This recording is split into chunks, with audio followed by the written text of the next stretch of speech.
Hey everyone, happy Sunday. Happy Sunday. The title of the video is pretty crazy, right? It's definitely shocking to think that there are, or unexpected to think that there's more bankruptcies, this year than in 14 years, which is pretty wild. More than in 2020, you know, during COVID. So that's pretty crazy. That's Bidenomics at work, baby. All right. Let's go over. So Friday, I didn't make a video. Let's go over what I did on Friday.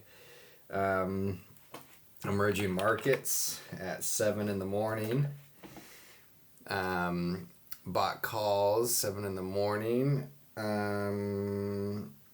September 20th, $43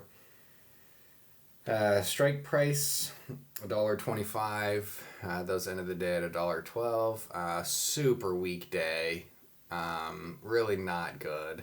Really not a good day. Let's see how Taiwan Semiconductor is looking. Yeah, see, we're all right around here at the 50-day moving average. We have all sorts of weakness. You'd have liked to see it hold around here, but it did not, so it's worth a shot around the 50-day moving average for sure. So we'll see what, Monday and Tuesday bring on this. Oh yeah, I was in oil. I had to get out of this one. This was just super weak right here. Like, I bought here on this day, Thursday and Friday, how weak this was. I just cut it and got out. This still looks good, right? But the fact that it just slammed through this 21-day moving average, just, right here around the 50-day moving average with it moving up, I think this is, still a go. You could still take a shot at this. But here on, the futures chart, I was like, no, not interested in it, not interested in holding it. So I took a loss on that one, a small loss, right? Because again, when I start a position, it's just a starter position, right? So I don't put a full position size on right away. Let's see. So moving on, so that was still Friday. I added to Clean Spark at 11:45 Pacific time, right here. I added right there. Why did I add there? Well, I had said on Thursday, or what was this, Friday? Thursday, I really wanted to add to this on Thursday, but, with it being, last week I think was the worst week for stocks in like 11 months or something, and especially tech stocks, right? And after closing out my Dow Jones and financials positions, basically all the exposure that I had was NASDAQ and silver and oil. Which were all down, right? So Thursday I was like, man, it's tough to add exposure. When every single position since Tuesday, when I closed out that Dow Jones position on Tuesday, was getting slammed really hard, So, but anyways, why did I add right here? Clearly pull back. Bitcoin was acting good, and this chart still looks fine. And again, if this can move out, this has a lot of room to run, a lot.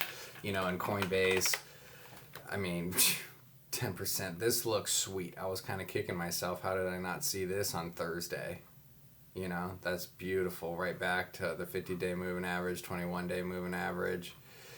Robinhood, we're still in this one. Oh, so anyways, before I move, keep going. Dang, Robinhood looks really good. Anything over 24, I'll add to that. Okay, so back to Clean Spark. Okay, so I added to those calls, which brings the cost basis up to $4.02. Those are currently at $4.40, but I think just after hours, the pricing on that's all weird. But anyways, that's what they're at currently, so whatever. Oh yeah, I keep adding to Japan. At noon, I added to Japan. So let's see. Noon on Friday, I guess it was Friday. I wonder where's noon? Oh, right here. Oh yeah. Cool. Okay, what does that bring my cost basis to? $115.38.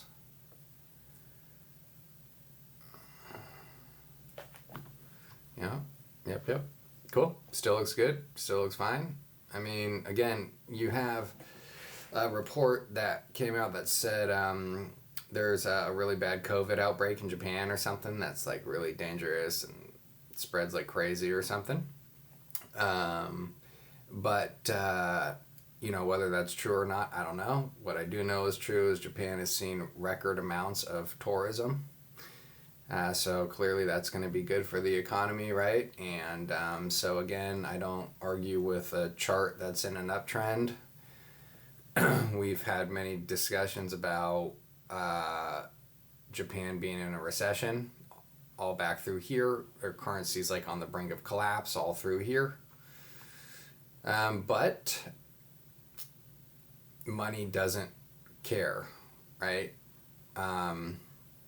There's more money chasing exposure to Japanese stocks than not. So the trend is your friend, and I'll keep sticking with it. I think another large part has to do with China as well. I mean, I don't know how people still even have money in China. It makes zero sense to me. I don't think many people do, and this kind of proves as to why they don't. I mean, here's China ETF, since 2005, you would be completely flat. So, you would actually be losing money, right, to inflation, right, a lot, So, and especially recently with all the different banks that have failed in China and have been like taken over, and I mean things aren't really looking any better in China. I mean, maybe you don't have full on capitulation like we have been having. This maybe can turn around and be fine, but again, I that's another theory as to why I think more money's moving into Japan as well. So I've just been adding to this. Just equity position all through here, and this has happened to me multiple times since this Japanese bull market, is I'll catch a few of these with options and do very well, but then end up getting chopped up really bad, all through here. Well, not necessarily chopped up, but just the time decay. And so by the time the move starts, like the options contracts are it's kind of worthless. You need like a huge move for it to make money. This exact same thing happened to me right here. This was like Friday or something. Somewhere around in here was like a Friday for the expiration of one of some of the contracts that I had, some of the call options that I had. Right, so it's like it literally expired like in here or something, and then you get this massive move. So while I've caught a lot of these really well with options, a lot of them I have not. And so we just have equity position in here. And I'll keep adding to this. I got room to add for Japan if it continues to work. So that's all that I did on Friday.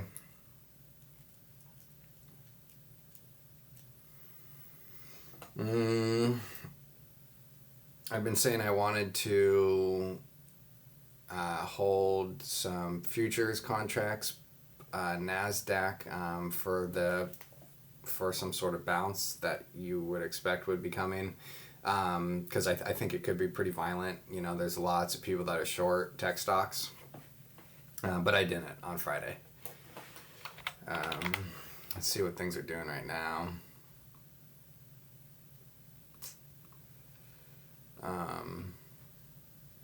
It's up as of now. you know, I don't know. Maybe tomorrow could be that day, maybe not. Who knows? Regardless, look for a very large bounce to happen in tech stocks if we get it. So then we might as well just talk about, I'm still in the 3x leveraged NASDAQ ETF fund. I've got call options in there. The cost basis of those is $660. Those are currently at $345.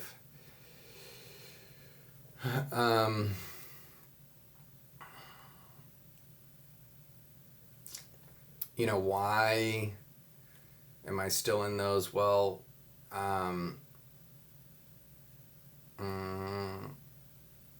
we've just seen a rotation. We haven't seen risk assets fall out of favor. There's just been a rotation, which is why I got into Dow Jones in the first place, and that trade worked out very nicely, all through in here. That was a very good one. So there was just a rotation. You have small caps that are working well, as opposed to the last couple of trading days, right? But I mean, huge move there.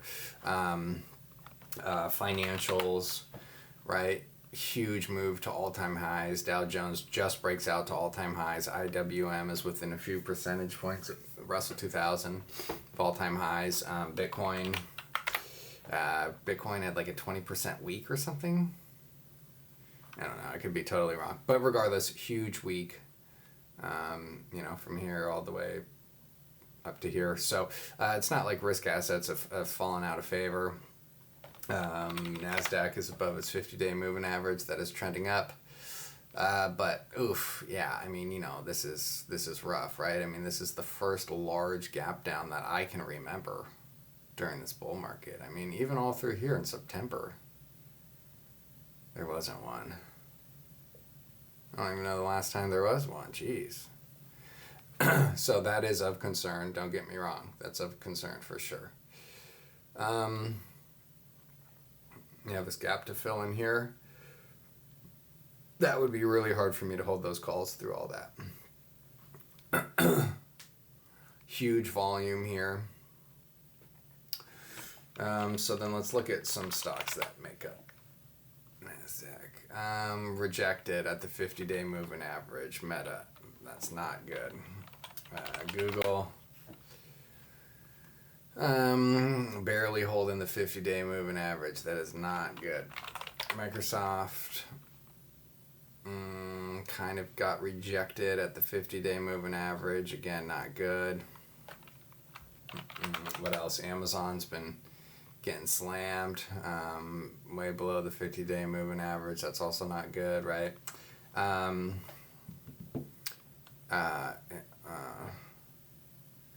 Oh geez, what else? Oh, Apple. Apple looks fine.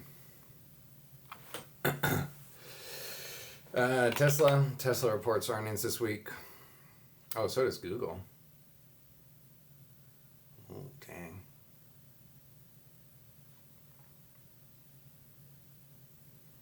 That'll be an interesting one, Tesla. So let's actually, you know what? Let's go through these on a weekly chart. Let's see what this looks like. Let's see what Microsoft looks like on a weekly chart. Okay. So see, it's just pulled back to the last time that it broke out. So that makes me feel a lot better. That's totally fine. Let's look at Meta. I have no clue. I have no opinion on this. That's a strange looking chart.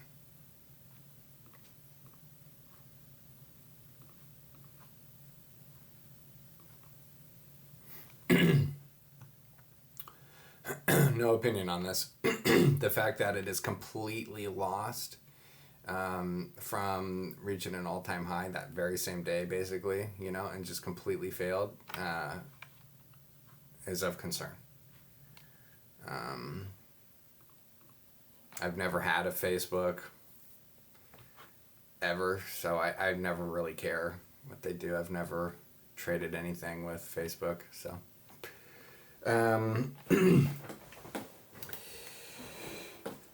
What else were we looking at? So Google, we'll go over to Google.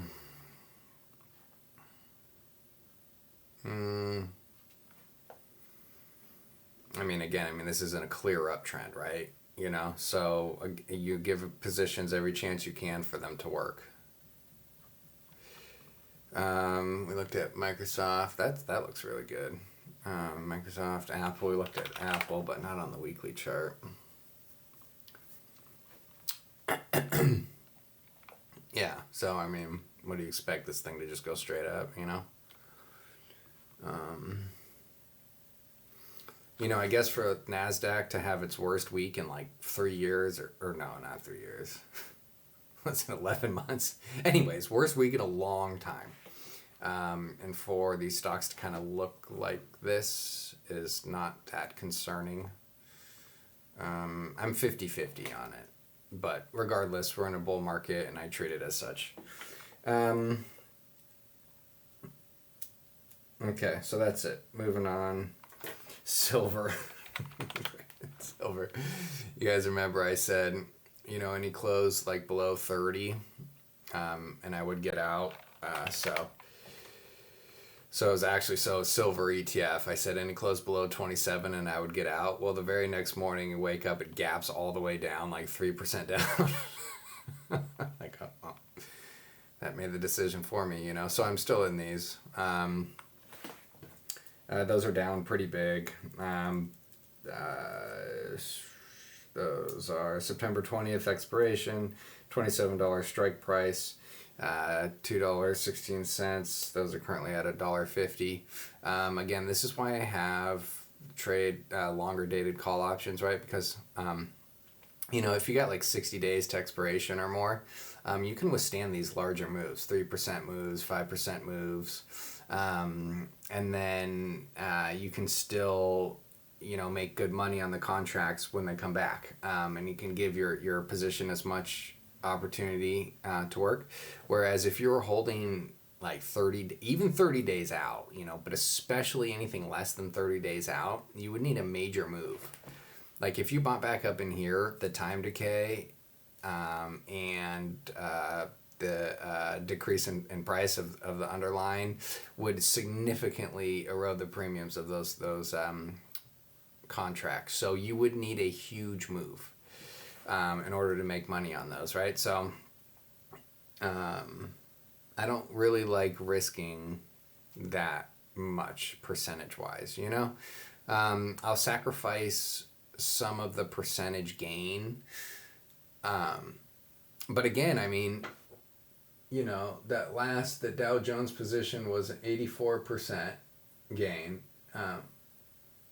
And those were in the money call options, you know, like 45 days to expiration, right? So it's a more conservative, not super conservative, but certainly a more conservative strategy, and you can still get good gains for sure.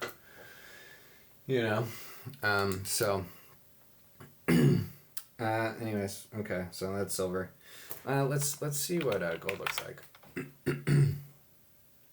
Oh, dang, this looks really good. I'll probably actually get into gold tomorrow. I've got some, I got a lot of, oh yeah, we'll go into, let's just blast through all this really quick so we can go into the fun stuff. CLSK, we said, so PAVE, I have call options in these. This isn't a very liquid, options, market. So, you know, I just as a percentage wise, it's pretty small amount.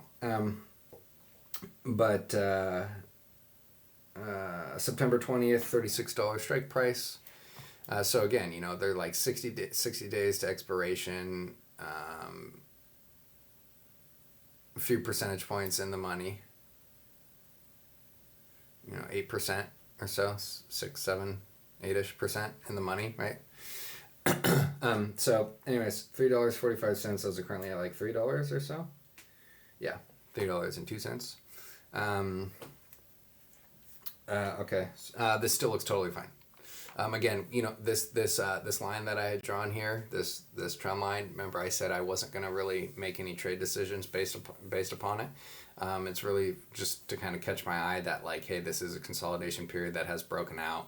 I mean, if you were more conservative, You could wait for a breakout above 40, to all-time highs, because this could completely morph into something different. But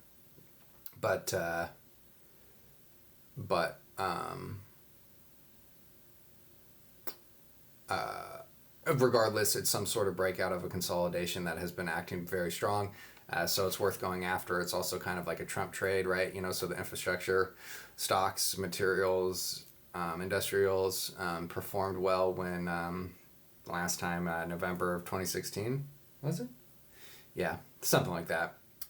So again, Trump trade, want to get some of that.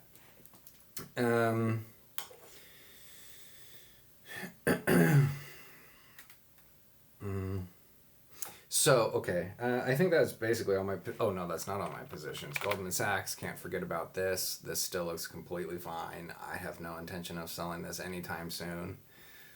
I don't even know if we need to bring this up every day. But regardless, $459 is the average cost basis.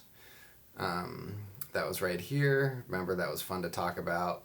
That's what was causing this pretty big drop, and why I said cares. And it's rebounded very nicely since then. We talked about the Federal Reserve and the bank stress test around here. But anyways, I'm still in this. This looks phenomenal.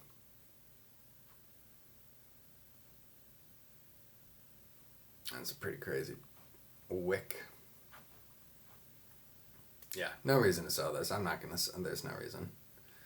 Goldman Sachs. Banks performed well last time Trump was elected. Let's see, why doesn't this... Oh, this does go. So, 2016. Okay. So, let's see. Yeah, so November. Yeah, see, banks worked really well last time the Trumpsters was elected. I mean, look at this move. That's crazy for Goldman Sachs, right? So, that's 2016. Okay, moving on. Robinhood, another Bitcoin play. Equity position $22-ish and like 7 cents or something. Regardless, right around $22 equity position. Probably anything over 24 I'll probably add to this. I may just add to this anyways, an equity position. I was kind of thinking more of call options.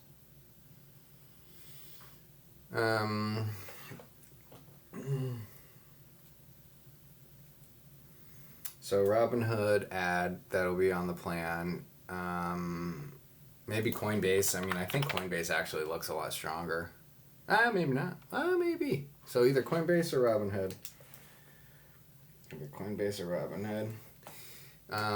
When one works, the other one will work anyways.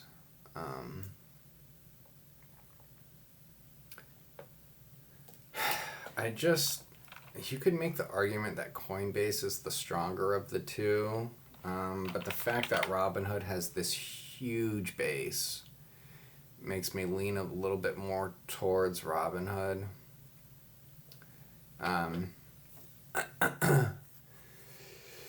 So let's talk about, last week, stocks had their worst week in a long time. Lots of people freaking out, but let's look at the importance of staying positive. So Dow Jones just breaks out to all-time high, pulls back.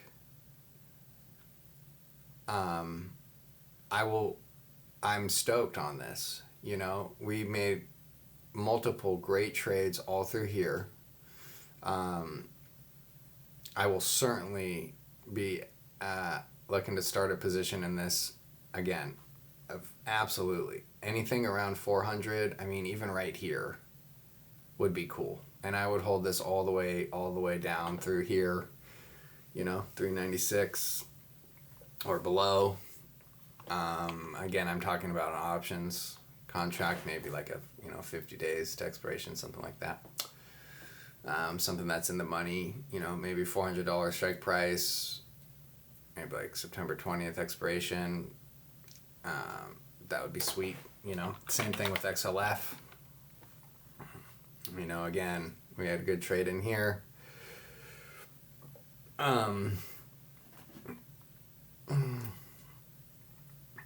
certainly look to start a position in this again. I mean, this just broke out to all-time highs and is pulling back, right? Same thing with Dow Jones. And people are freaking out. Like, no, this is really exciting stuff. This is awesome. You want to see this, you know? What else we're going to... Let's look at Russell 2000. I think small caps did well as well last time Trump was elected, I think. Yeah, so again, November, they performed really well. So there's another Trump trade.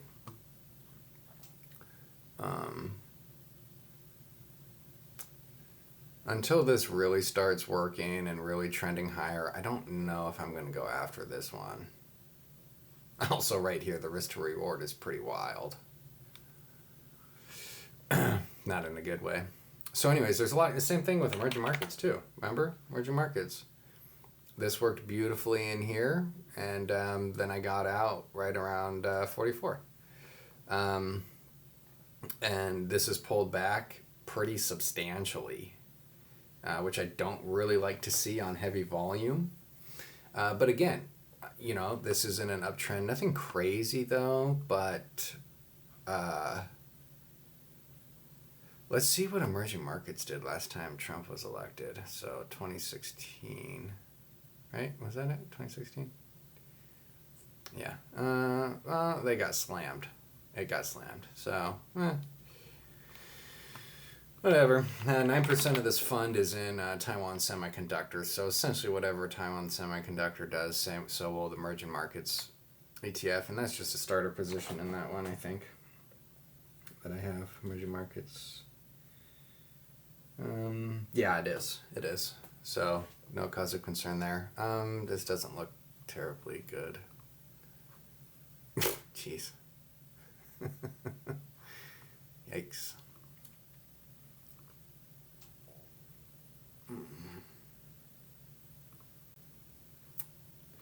So, anyways, that's basically what I wanted to say. You know, there's a lot of exciting things happening. Bitcoin's acting good. You know, regardless, there is a lot of resistance to get through in here. But Bitcoin's acting good. Bitcoin miners look good. Robinhood looks good. Coinbase looks fantastic. A 10.5% day. I mean, that is just killer. Robinhood had a good day as well. 2.5%. Significantly less than 10.5%. You know, Clean Spark is kind of bouncing off right around here, right around where you would think it would be bouncing off of. Marathon looks great. Looks better than Clean Spark. Hut Mining, that looks great. You know, I mean, these things are, all these Bitcoin miners look primed to kind of get going. That was my one thing of that you guys recall of this Bitcoin bull market, of how I thought it was not over, just because where is this massive run that these miners typically make during Bitcoin bull markets, you know? It hasn't really happened. I mean, sure, you know, $8 to 20, I mean, clearly that's massive, right? But it's significantly less than 6 to 80, right? Let's look at MicroStrategy. MicroStrategy is close to all-time highs. Yeah, you know. Let's look at Bitcoin on a weekly chart. Oh, jeez. Yeah, it's right into resistance here. So, I mean, I'm not terribly excited. But you do have Trump speaking at the Bitcoin conference this weekend. It's coming weekend, I think. Maybe it starts on Thursday. Whatever. This coming weekend. It's close enough. Moving averages are starting to kind of move up. And if they can kind of curl and move up, that would be a very bullish indicator. It'll be interesting to see what happens all right around in here. But these have been really good spots to add to some Bitcoin positions, which, I have been doing. So then the plan, Coinbase, Robinhood, probably just Robinhood. I probably won't go after Robinhood and Coinbase. I'm in Clean Spark, gold. I'll probably start a position in gold. Yeah, this looks really good to add to it, right? Again, you have a breakout to all-time high, and it's pulled back to kind of where it broke out from, in a sense. And you could make the argument up here, but, and it's rebounding off of here very nicely. So, again, this is just because, this last week, the end of last week was bad, it doesn't change anything. You trade your plan, and that's it, right? So a lot of good looking stuff that I'll certainly be going after. So anyways, hope you guys are having a great Sunday, and we'll see everybody tomorrow.